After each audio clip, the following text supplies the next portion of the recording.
Hello, my name is Rhonda Hackworth, and I'm an Associate Professor of Music at the Mason Gross School of the Arts at Rutgers University.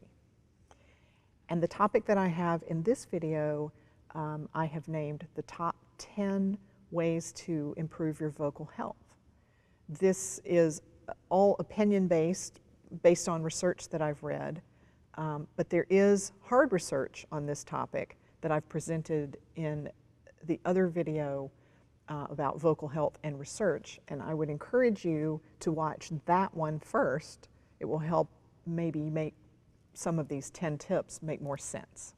So when I speak at a conference, I've got a lot of practicing teachers in the room, usually, and also a lot of pre-service teachers, and what they want to know is, tell me what to do.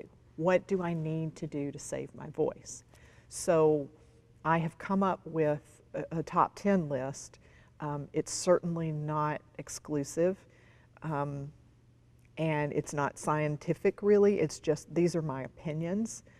They're based on all the research that I've done and the experts that I've spoken with, and I think they could make a difference. So, number 10, warm up. Vocalists warm up before they sing. Instrumentalists all warm up before they play. It's interesting, why don't teachers warm up before they are going to speak all day long? I'm not really sure, and I will confess that I have been guilty of this in the past. The speech pathologists tell me that most of the problems that they see start in speech. It's not the way that we sing, it's what we do in our speech. And so I realized when I first started all of this research that quite often I was not warming up before I talked all day long, lecturing or speaking engagements. And often when I was speaking, I was not breathing very well or supporting as I would if someone suddenly told me to sing. I would completely change the way that I approached it. And so I've realized now that even speech, when it is prolonged, needs to be treated the same way that we treat singing. So I usually suggest, if you've got time, try to do a full vocal warm-up in the morning. And at the very least, when you are driving to school in your car, you can hum or sing along with the radio, and that's at least better than nothing. You've warmed up a tad. Number 9 is practice good posture. Your posture is connected to your vocal health. And you need to pay attention to not only your standing posture, but your sitting posture. This is something that I have started taking note of.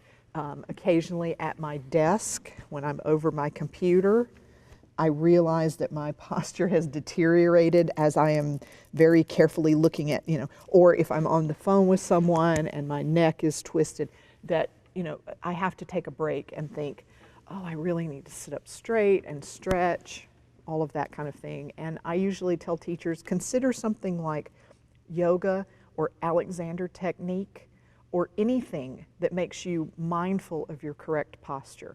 Sometimes just practicing yoga or Alexander or any other type of posture-related practice will help you think about that in a different way. Number 8 is take vocal rest breaks. Avoid talking during these breaks.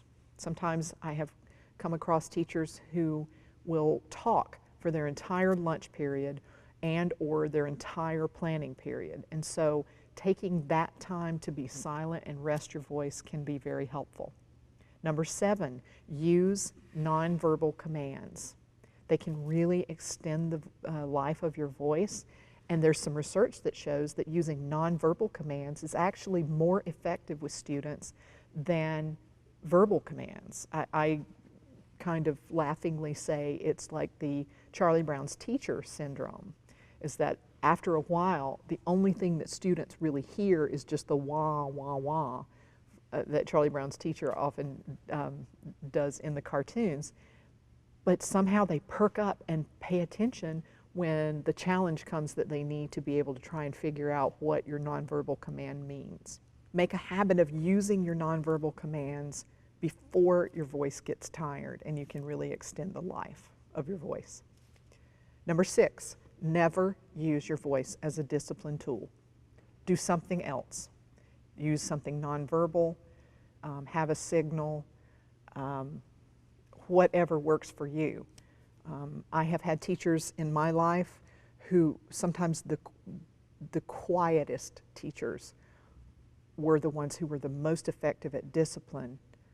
I'm thinking right now of Mr. Owens, my 7th grade math teacher, who was kind of scary because he would stand at his desk with his book and his pencil, and he would look around the room, and we all wondered, what is this man writing down? And we were very careful to try and not get our names in that book. He never raised his voice, not once, and he was a very effective disciplinarian. So think about that.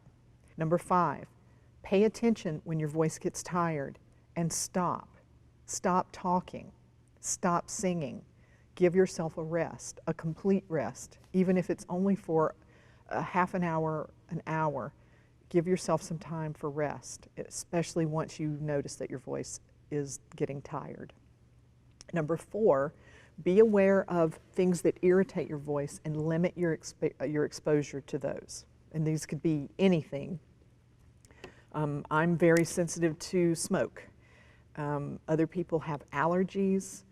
Some people are allergic to pets or certain kinds of plants, or you name it. So you have to know what your body can tolerate and what it cannot. And if you know that you're going to be in a situation, especially if you have something important coming up where you need to use your voice for a performance, a long rehearsal, whatnot, you would want to try and avoid those irritants as much as possible. Number 3, practice healthy speaking. And what I mean by that is what I've said earlier: warm up before you teach and practice proper posture. And don't forget to breathe. Take a full breath in between sentences. As you can tell from my speech, I am a Southerner. I grew up in the South, and we spend a little bit more time talking down there. I live in the Northeast now, and I'm kind of a novelty up here.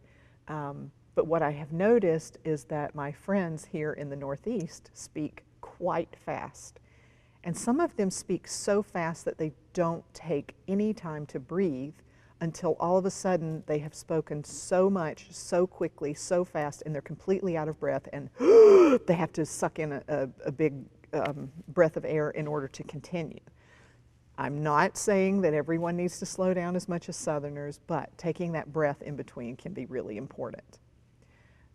Support your speaking just as you would for singing or playing a wind instrument. Use your support mechanism. And then I always like to throw in this. It's a West African proverb, and it says, "Speak softly and carry a big stick. You will go far." And I specifically say that in terms of discipline. If you speak softly and you have something that represents a big stick, you will be more effective than if you speak loudly. Number 2 is hydrate regularly.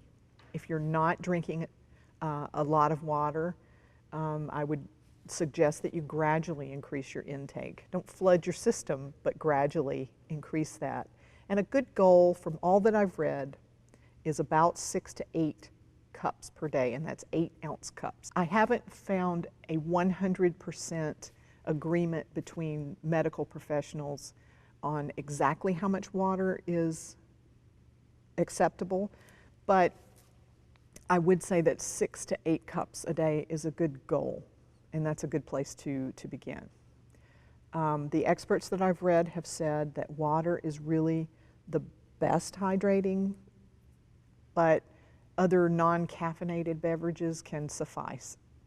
Okay? And one expert that I read, who's quite prominent in the field, suggests that if you drink caffeine, that it should be 1 cup of water for every cup of caffeine. And I've tried to use that as a benchmark. And the number one suggestion that I have for good vocal health is to seek help if you need it. If you are already experiencing a vocal problem, you really need to seek the help of a professional, and specifically a laryngologist or a speech language pathologist And you need to see this person as soon as possible to prevent any further damage. Sometimes students that I have here ask me about seeing a doctor who's an ear, nose, and throat specialist, and they're also a good resource. Just keep in mind that an ear, nose, and throat specialist has a wide range of areas that they treat. A laryngologist only treats the voice. A speech language pathologist who specializes in speech will be the most concentrated there. So if you're having a severe problem, I would suggest going right to a very specialized professional, and don't wait. So your vocal health is yours. It is your vocal health. It's very personalized, and you are the one who knows your body, knows how it feels, and you need to be the one who is the most sensitive to it. But you cannot ignore it. And this is what I often say to a group of musicians. If we're in the room and there are a lot of instrumentalists in the room, I will ask what instruments are represented here. And you know, it always runs the gamut. And the most expensive of the instruments, I say, like for instance, this piano, a tuba, a double bass, those are very expensive instruments. However, there is a place where you can buy one. You can save money and buy another if something happens. Your voice, if it is your instrument, even if it's not your instrument, you're still using it for teaching. If it is damaged beyond repair, there is no place to buy another. So it is up to you to take care of it. If you are a student, think about it now before you start teaching. If you are currently teaching, think about how you can adapt and really take care of your voice. So the 10 steps that I presented here for vocal health, as I said earlier, they're just opinions, but they are opinions that are based in research. And you be the judge of what works for you. Take the ones that you think will work best for you. I would try to change maybe one thing at a time and help yourself to have better vocal health.